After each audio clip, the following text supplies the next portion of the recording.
The president also called the acting administrator of NASA and told her to bring the astronauts home as soon as possible. As acting administrator Janet Petro said herself yesterday, per President Trump's direction, NASA and SpaceX worked diligently to pull the schedule a month earlier. The president looks forward to welcoming Butch and Sunny to the Oval Office when they are recovered.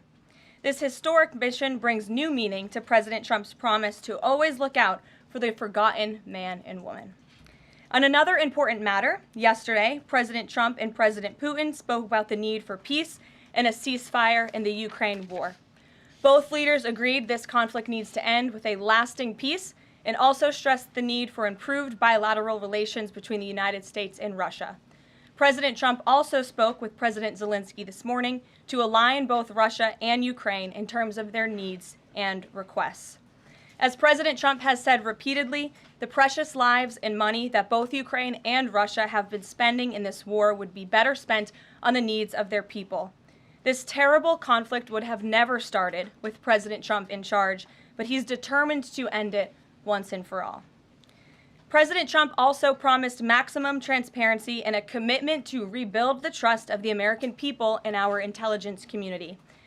Part of that promise was to fully release previously classified records related to the assassination of former President John F. Kennedy, and he made that happen yesterday. This historic release consisted of approximately 80,000 pages of previously classified records that are now published.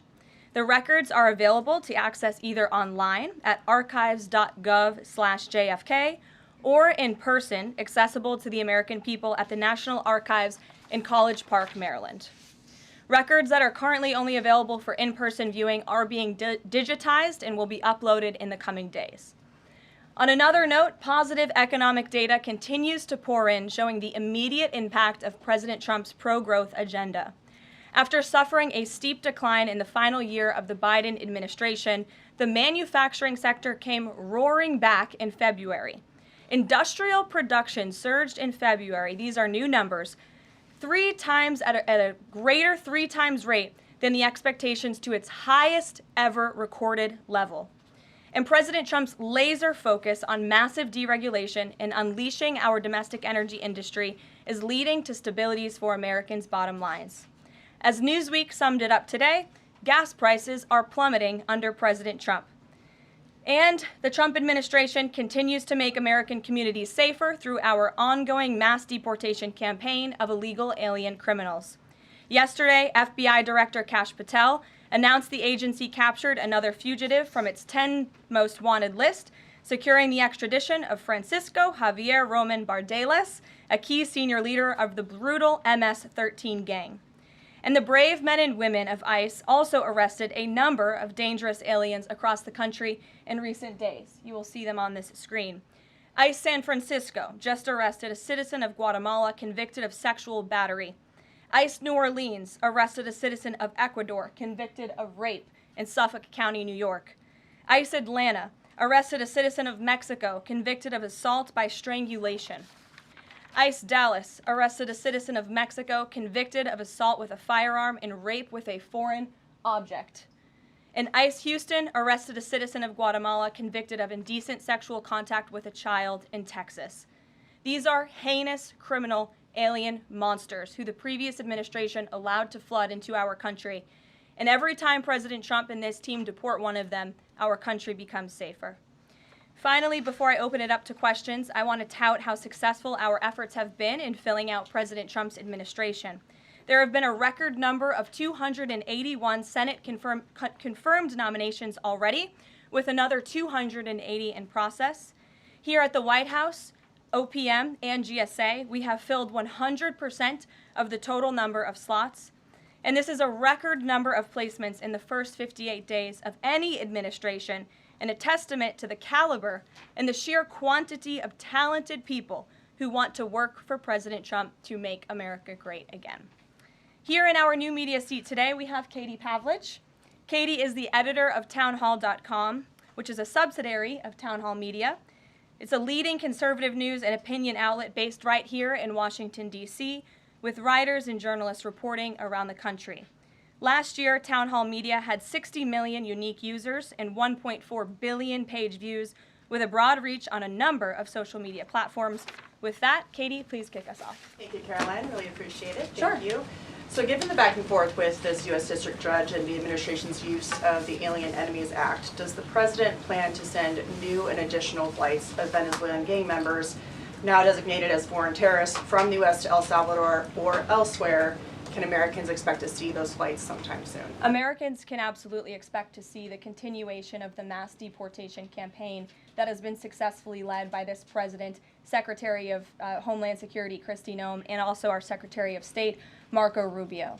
Since you brought up the judges, I would like to point out that the judges in this country are acting erroneously. We have judges who are acting as partisan activists from the bench. They are trying to dictate policy from the President of the United States. They are trying to clearly slow walk this administration's agenda, and it's unacceptable. As the President said last night, we will continue to comply with these court orders. We will continue to fight these battles in courts, but it's incredibly apparent that there is a concerted effort by the far left to judge shop, to pick judges who are clearly acting as partisan activists from the bench in an attempt to derail this president's agenda. We will not allow that to happen. And not only are they usurping the will of the president and the chief executive of our country, but they are undermining the will of the American public, tens of millions of Americans who duly elected this president to implement the policies that are coming out of this White House. And then one more question.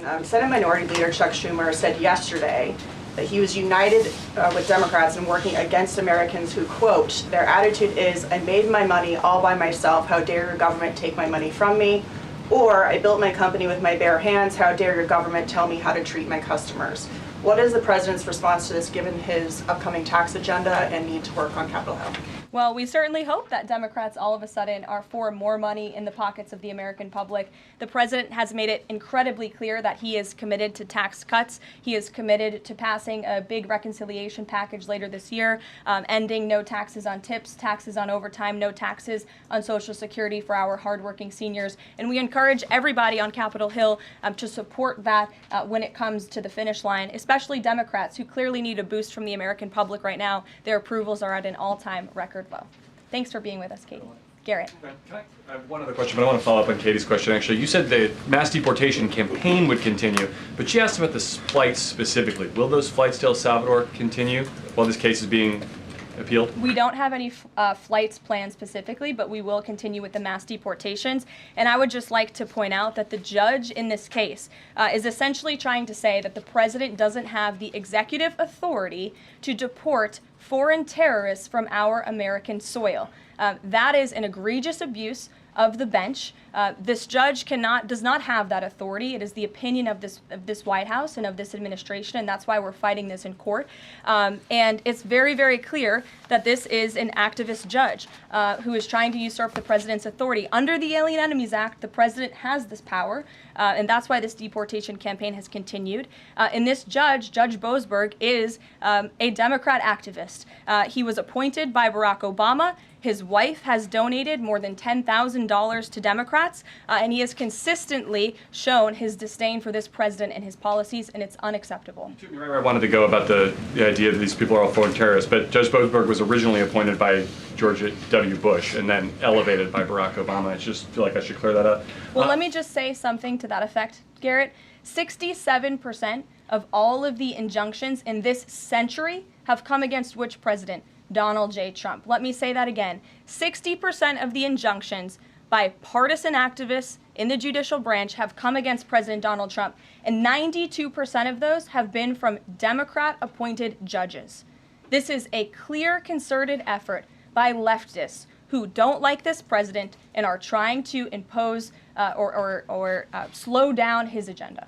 So, given that, do you think it's a good use of Congress's time and the president's political capital to try to impeach and remove a federal judge, which would take 67 votes you're unlikely to get in the Senate? Well, look, the president has made it clear that he believes this judge in this case should be impeached, and he has also made it clear that he has great respect for the Chief Justice John Roberts, and it's incumbent upon the Supreme Court to rein in these activist judges.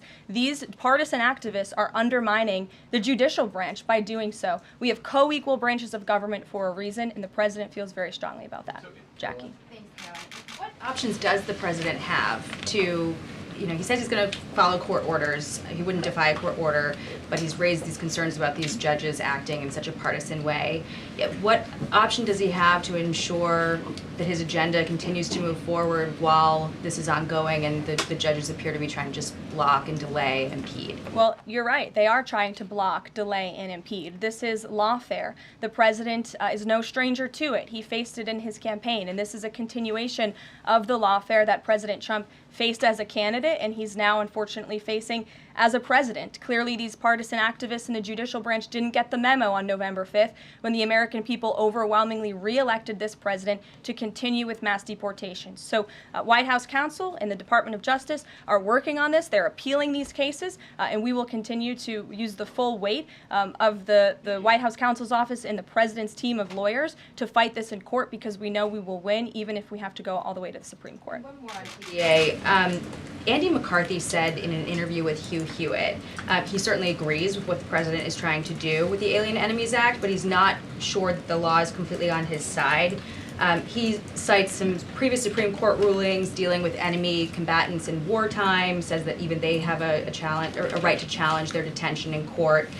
He raised concern also that while TDA has been designated as a terrorist organization, these individuals hadn't been prosecuted for terrorism. So my question is, will the president ask Congress potentially to declare war on these cartels for the invasion that he's talked about so that he's on stronger legal footing? Well, we absolutely disagree with the legal opinion of the individual that you mentioned. We would not have moved forward with this if we didn't believe the president. This was within the president's executive authority to continue with this mass deportation effort under the authority provided to him under the Alien Enemies Act. And when you read the act, as I did last time at the podium, a predatory incursion is absolutely what has happened with Tren de Aragua. They have been sent here by the hostile Maduro regime in Venezuela, and the president, immediately upon taking office, designated TDA as a foreign terrorist organization. And under this act, it is within the president's authority to deport these terrorists. And anybody trying to defend these terrorists who have now been sent off of American soil should talk to the families of the individuals who these heinous monsters have killed and have raped. If you talk to those families, they are so heartened by the president's decision to take tough action and to use his executive authority, something that no other president has been willing to do, because President Trump does what he says he's going to do, and he is deporting these foreign terrorists from American soil to secure our homeland, and he's within his rights to do that. Jennifer.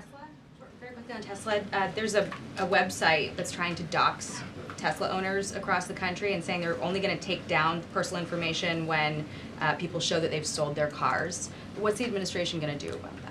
I haven't seen that website, but we certainly think it's despicable, the violence that has taken place against Tesla, the company, its employees, and also just Americans who have chosen to drive an electric vehicle. Many of them are Democrats, by the way. Democrats were big supporters of Tesla and of electric vehicles until Elon Musk decided to vote for Donald Trump. So we would like Democrats to also come out and condemn this heinous violence that we have seen, and I believe the Attorney General has said she's investigating these incidents as acts of domestic terrorism. Jennifer. On Ukraine, can you say, is the White House going to pause foreign military aid or intelligence sharing with Ukraine, as Russia says it's pushing for, and then have a follow-up on the Federal Trade Commission? Sure. When it comes to Ukraine, I do have a statement for you from the National Security Advisor and also the Secretary of State. First, I'd like to reiterate what the President said earlier following his call with President Zelensky this morning. He said he just completed a very good telephone call with President Zelensky. It lasted approximately 1 hour. Much of the discussion was based on the call made yesterday with President Putin in order to align both Russia and Ukraine in terms of their requests and needs. We are very much on track, and I will ask Secretary of State Marco Rubio and Mike Waltz to give an accurate description of the points discussed.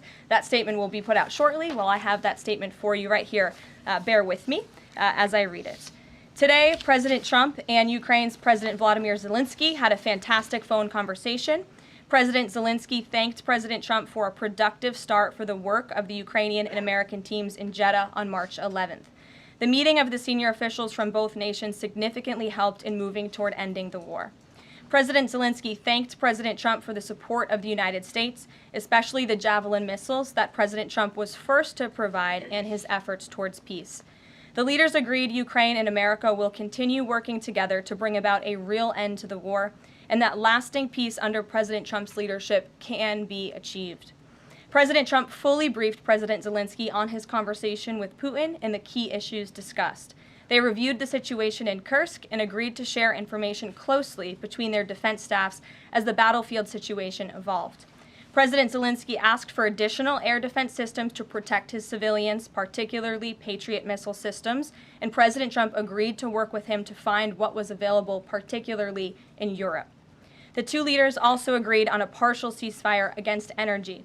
Technical teams will meet in Saudi Arabia in the coming days to discuss broadening the ceasefire to the Black Sea on the way to a full ceasefire. They agreed this could be the first step toward the full end of the war and ensuring security. President Zelensky was grateful for the president's leadership in this effort and reiterated his willingness to adopt a full ceasefire. President Trump also discussed Ukraine's electrical supply and nuclear power plants. He said that the United States could be very helpful in running those plants with its electricity and utility expertise.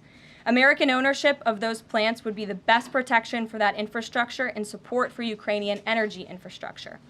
President Zelensky also thanked President Trump for continuing to push humanitarian concerns, including the exchange of prisoners of war. He noted they had just had a successful exchange and thanked the president for his leadership on that.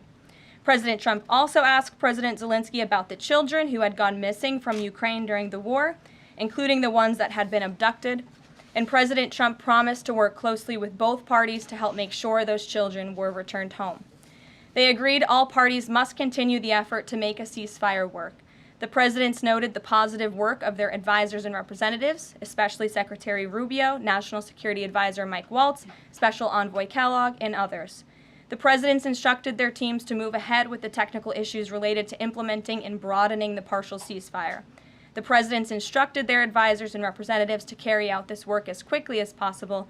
The presidents emphasized that in further meetings, the teams can agree on all necessary aspects of advancing toward lasting peace and security.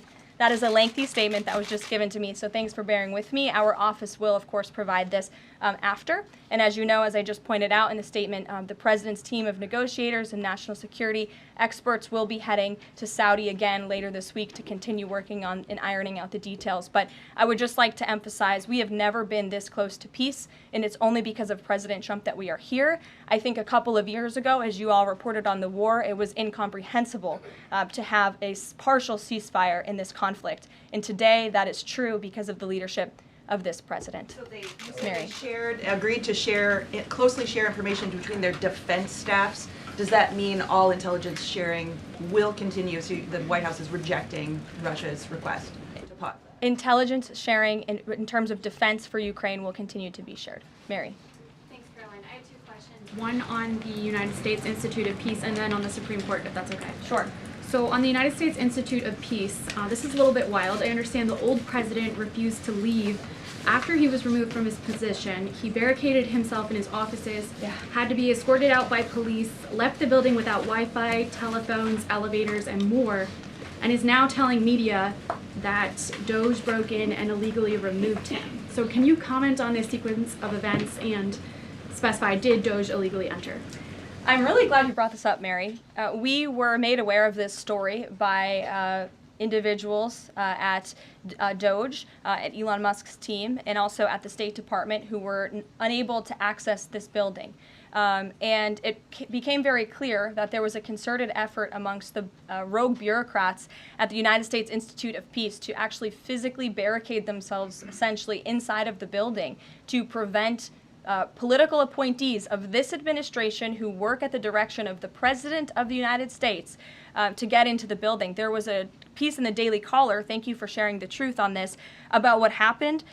Staff contacted the MPD in an attempt to prevent Doge personnel from entering. They barricaded the doors. They also disabled telephone lines, internet connections, and other IT infrastructure within the building. They distributed flyers internally, encouraging each other to basically prevent these individuals from accessing the building. I use this to say this is what DOGE and this administration is facing. It's a resistance from bureaucrats who don't want to see change in this city. President Trump was elected on an overwhelming mandate to seek change and implement change, and this is unacceptable behavior. Thank you. And just really quick on the Supreme Court. I know it's been almost 3 years now since the leak of the draft Dobbs opinion to Politico, actually. A leak which sparked protesting outside the homes of the justices and even brought on one attempted assassination attempt. I know Justice Alito said that it made the justices targets for assassination, but yet the Supreme Court has not tracked down any leaker. Does the White House have interest in finding out who that leaker was, and can you comment on that at all? I know generally speaking the president has an interest in finding leakers and he believes it's unacceptable, and it's the position of this administration. You've seen the Secretary of Homeland Security has taken tough action at her agency. Leaking is unacceptable to this president and to the leaders across the board in this cabinet, especially when it puts people in harm's way. Sure. Thank you, Caroline. A mom whose daughter was forced to change in a locker room with a biological male at school filed a complaint with the DOJ. How will the Trump DOJ deal with violations of President Trump's orders protecting women and girls like this?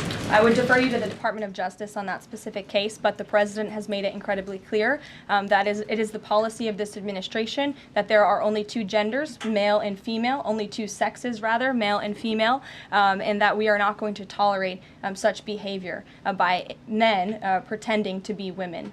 The president will continue to strongly stand for the rights of women and girls, not just in sports and on athletic fields, but also in private spaces like locker rooms and bathrooms. Sure. Go ahead. Thank you. On the FTC, two quick questions. Can you explain the president's thinking in his decision to fire the two Democratic commissioners, especially given that Mark Meadow is on track to be confirmed next week and there would be a Republican majority? My biggest question is why now? Sure. Because the time was right to let these people go, and the president absolutely has the authority to do it. And they were given ample notice in a letter that I believe your outlet reported on. So it pretty much explains exactly why this administration chose to let those individuals go. Is the ultimate goal to get this to the Supreme Court to try to overturn the 1935 precedent? The goal was to let these individuals go. If we have to fight it all the way to the Supreme Court, we certainly will. Rachel. Back to those deportation flights to El Salvador, can the administration provide any more details on how authorities determined that each of those men were in fact members of a gang?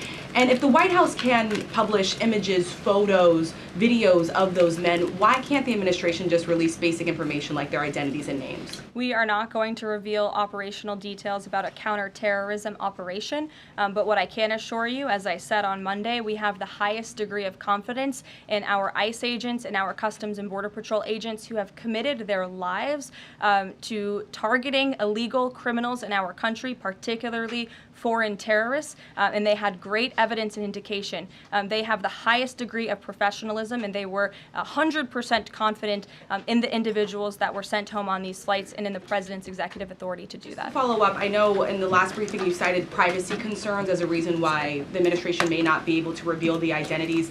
What exactly are the privacy rights of immigrants who were deported that the administration says were dangerous enough to be sent to El Salvador and sit in a prison? Again, as I just said, we're not going to reveal the operational details of a counterterrorism operation for quite obvious reasons. We're trying to combat terrorism here in the United States of America. Jeff.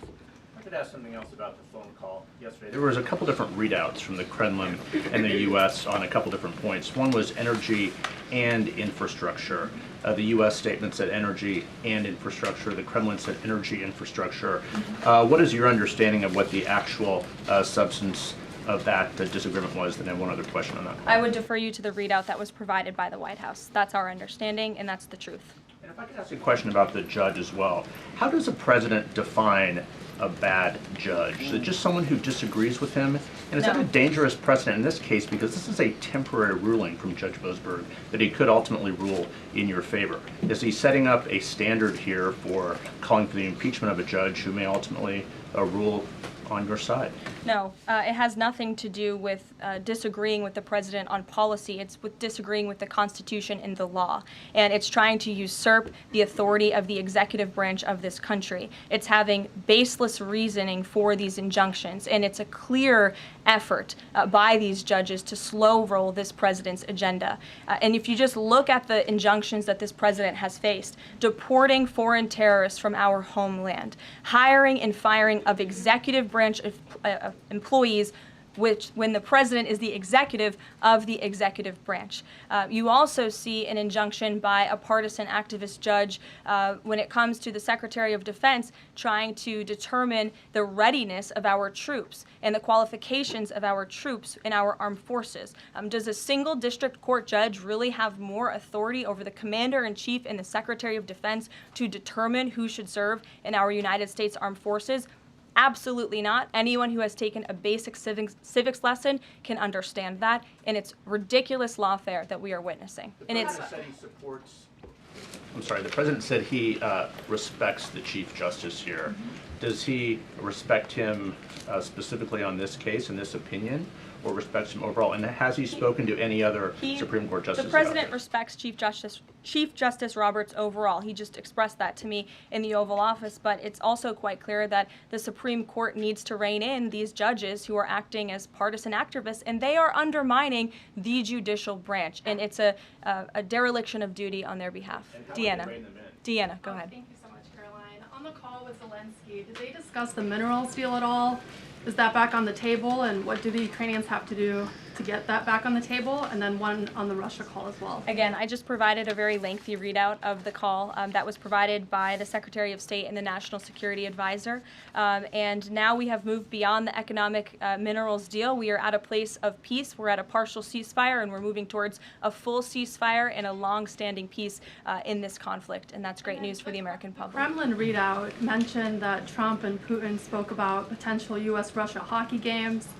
And the Kremlin readout also said that Russia wanted the U.S. to stop U.S. intelligence and U.S. funding to Ukraine. The president has said that that conversation did not happen. Just wondering if you can get us any more clarity on that. And also, again, if it's energy infrastructure or if it's energy and infrastructure, because I think there is a big difference between that. Again, as for the readouts of the call, I would defer you to ours. And when it comes to the topic of hockey, it did come up. However, we're more interested in securing a peace deal than scheduling hockey games right now. Sean. Hey, about the deportation flight. So was it the president himself who directed the planes to stay in the air after the judge ordered them to turn back? The president invoked the Aliens Enemies Act with a proclamation, which then directed the Department of Homeland Security and the Department of State to move forward with the plan of action. And as I said yesterday, all of the planes that were subject to the judge's written order took off before the order was submitted in court. I was asked and answered that question multiple times yesterday. Kate, go ahead. Is the president still considering pressuring Russia with sanctions or tariffs to try to get a full ceasefire? And is there any kind of deadline or timeline that the White House has in mind for when that pressure might ramp up? Again, the president had a nearly 2-hour-long call with President Putin yesterday. We provided a readout of that call, and we have his negotiating team heading to the Middle East this week to continue these discussions in regards to sanctions and any other details. I'm not going to give a readout of those from this podium. And on TikTok, is Oracle the leading contender for a deal? And would the U.S. back a deal that keeps TikTok's algorithm and the underlying technology still in Chinese hands? As President Trump does so well, we don't get ahead of ourselves when we are in the midst of the art of the deal. So when the president and this team are ready to announce a deal on TikTok, which is a high priority for the president, we will make that known. I've seen that reporting, but I'm not going to comment on it just yet. Sure, go ahead. Thank you, Press Secretary Leavitt. Some prominent Trump supporters have been making the case that Derek Chauvin deserves a pardon. They argue that he did not receive a fair trial.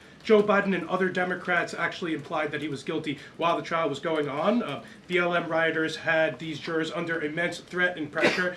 Mainstream media, frankly, many news outlets here today are complicit here. They chose to ignore the autopsy report. They chose to ignore the full body camera footage. They decided to slander Derek Chauvin as a racist cop instead. Does the administration believe Derek Chauvin received a fair trial, and will they consider a pardon moving forward? The president has been asked and answered this question. He said it's not something he's considering at this time. Philip. Thank you. 2 questions. First, just a follow-up on the readouts from those calls. When it comes to the discrepancies between the U.S. and Russian readout of that call between President Trump and Putin, is it the president's assessment that something is getting lost in translation, or does he believe that the Russians are trying to play games here? Nope. The president believes in his team that put the readout out, and he also put his own out on Truth Social. We've been incredibly transparent about all of the president's calls with foreign leaders, and again, I would defer you to the readout. And then following up on Thank you, Caroline. White House said yesterday that gas prices across the U.S. have fallen for the fourth straight week. 34 states now seeing gas under $3 a gallon. This limited ceasefire with Ukraine regarding oil refineries, energy, will that affect gas prices here in the U.S.? Well, it's certainly the president's hope that gas prices will continue to fall, and he's working every single day to ensure that we do. As you just mentioned, there's been very encouraging data. Inflation is cooling and gas prices are falling. The president has established a National Energy Dominance Council, and it's ultimately the president's goal. And this administration is working hard on it every single day to increase our energy production right here in the United States of America, to have it Trump energy boom like we saw in our first term, which will not only lead to lower fuel prices here at home, but also lessen the rate of inflation that was created by the previous administration. One more on Tesla, Caroline. Tim Walz, Governor Walz, saying last night he frequently checks Tesla stock, in doing so to, quote, give me a little boost during the day. How should Americans view politicians who take pride in the downfall of an American car company? I think that's quite sad, but I think Governor Walz unfortunately is living a sad existence after his devastating defeat on November 5th. Reagan, go ahead. Thank you, Caroline. Across the country, Tesla cars are being lit on fire, dealerships are being shot up, Molotov cocktails are being used. There was a website posted yesterday that shared the addresses of private Tesla owners and reportedly had Kash Patel's information on it. AG Bondi has called this acts of domestic terrorism. Does the White House have any indication that this is some sort of coordinated movement or that it's being funded by some outside group? And do you know if the investigation by the DOJ is being investigated as incidents of organized terror? I believe the Attorney General has made her comments clear on that. She is investigating these events as acts of domestic terrorism, and we fully condemn them. And as I said earlier to Jackie's question, we think it's despicable what is happening to not just this American company, but also their innocent employees. And again, innocent Americans who drive these vehicles. And we condemn it wholeheartedly. Sure. More than 24,000 workers in 18 agencies are in the process of being reinstated.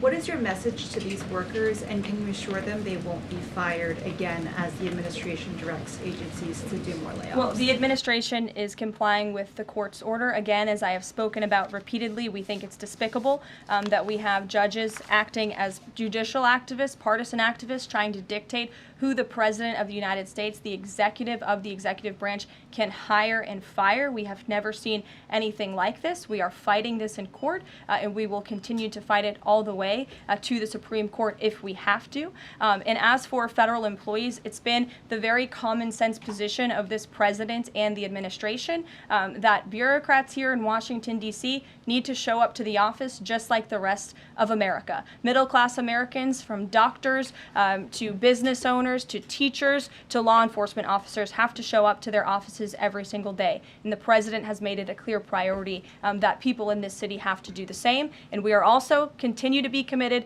to reducing the scale of our workforce and to reducing the size of our federal bureaucracy here in Washington, D.C. to save taxpayers' money. Annie, go ahead. Thanks so much. In the statement that you read, you referenced the president's interest in helping return Ukrainian children to their parents and to their families. There's an organization that provides intel and information about those children that their aid has been cut. It's a Yale University program that used foreign aid. And I'm curious if, as part of this new thinking with Ukraine, that aid might be unfrozen. I have no updates about that or that specific program at this time. Karen.